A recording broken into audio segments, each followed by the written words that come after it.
Ladies and gentlemen, it is time to invite our chief guest to the stage. He is an incredible seasoned politician, a great leader, and the Speaker of the National Assembly of Pakistan. Ladies and gentlemen, please, in your very warm welcome, Mr. Sardar Ayaz Sadiq.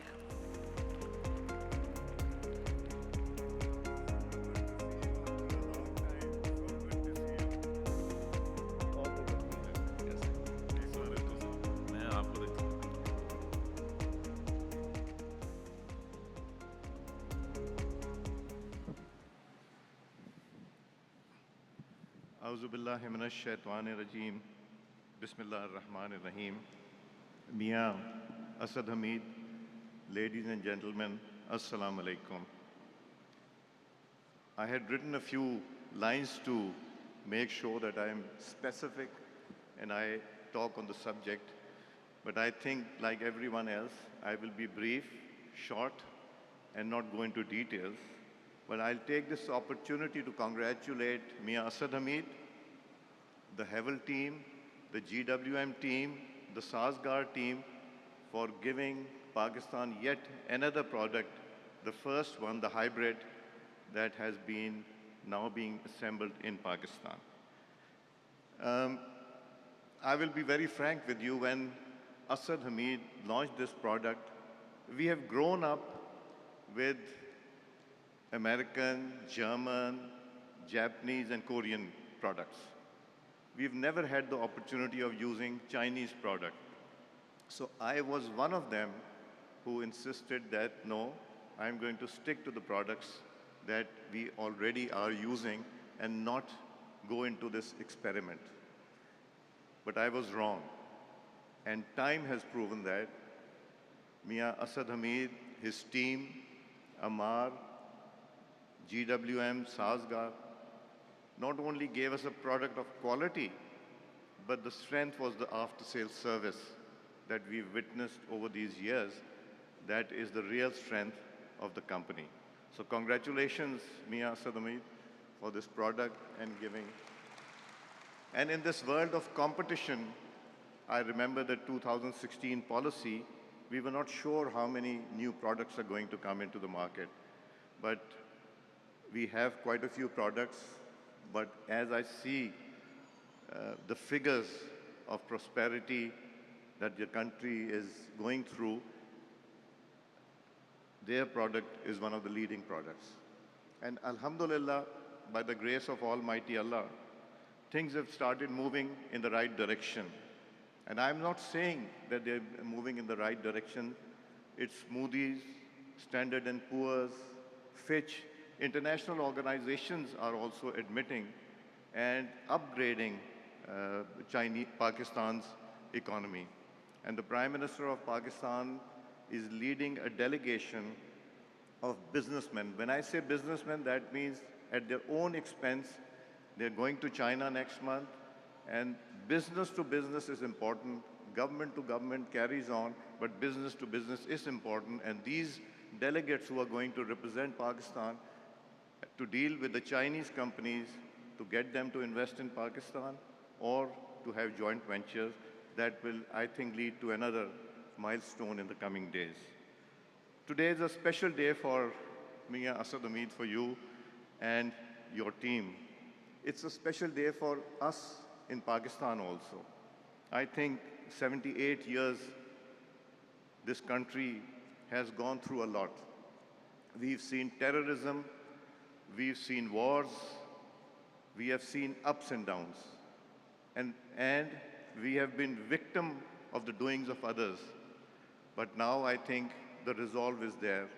The fight against terrorism, which was unfortunately we had taken care of, which was imposed on us by releasing all these terrorists, trying to bring them in the fold, was a mistake which has to be rectified. We have to move forward. 78 years, this beautiful country has gone through a lot.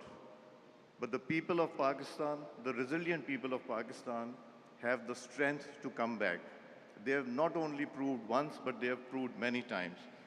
But this time, I would like to shed a little bit of light on this 78th Independence Day that took place day before yesterday. Pakistan, as you know, was already under a lot of economic pressure. Things are moving in the right direction. Our remittances have exceeded $38 billion. Never in the history of Pakistan were they at that level.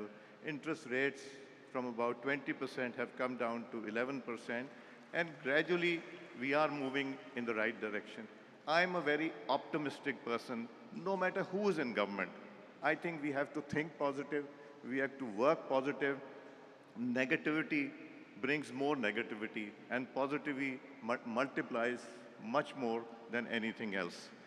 So we had the Jafar Express incidents, which was a very unfortunate incident, where the terrorists sponsored by the Indians, they played havoc with the people on that train.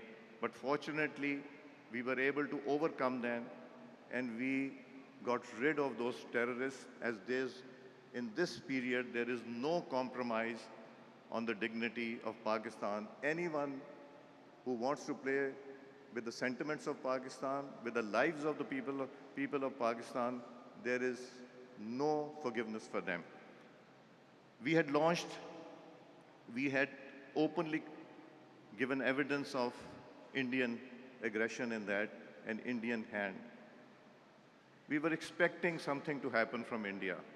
This is what was in the air. And then Pahalgam happened. Within a few hours of Pahalgam, the National Assembly and the Senate of Pakistan condemned terrorism, no matter which country it is in. We condemned that through a resolution in the parliament, but India was adamant. And Allah maybe was giving us an opportunity. And this opportunity, Pakistan availed extremely well. We went on a diplomatic mission. The Prime Minister spoke to all the leaders of relevant countries all over the world. The Deputy Prime Minister spoke to all the foreign ministers, and our stance was very clear. Let us have United Nations investigate Pahalgam. Let us have a neutral country investigate Pahalgam, but it was not to be, as India had other plans. We were ready. Pakistan was ready. We were prepared. They attacked our civilian areas, the Pindi Stadium, the different areas of Pakistan were attacked using missiles and drones. And then on the fatal night in May, 80 Indian aircrafts attacked Pakistan. And by the grace of Almighty Allah, our 30 aircrafts were good enough for them.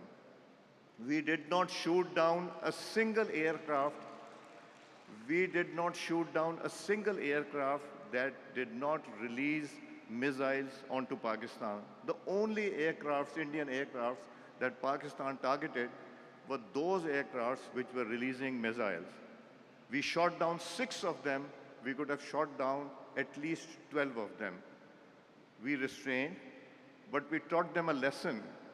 A country 10 times larger than us, economy booming, but the will of the people of Pakistan, I'm proud to say, the Parliament of Pakistan, the people of Pakistan, and the armed forces of Pakistan united together against the enemy that was trying to play havoc with Pakistan. The diplomatic victory can be seen very well. Alhamdulillah, Pakistan is diplomatically much stronger than it was before Pahalgam. Militarily, the Chinese equipment was never tried, made in Pakistan with Chinese collaboration. The JF-17 Thunder, we can proudly say we are marketing it for China now. And it's one of the best products. But just remember one thing, my Chinese friends, it's for you. The Chinese product is very good, but don't forget, it's the man behind the gun that makes all the difference. It was our soldiers, our pilots who made all the difference. We are proud of that. And by the grace of Almighty Allah, we have won diplomatically, we have won militarily, and the unity between the people of Pakistan was exceptional and not seen before.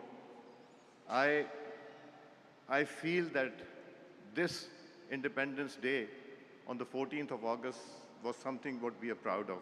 I was in Switzerland for the conference of the speakers of all parliaments of Pakistan a few weeks back.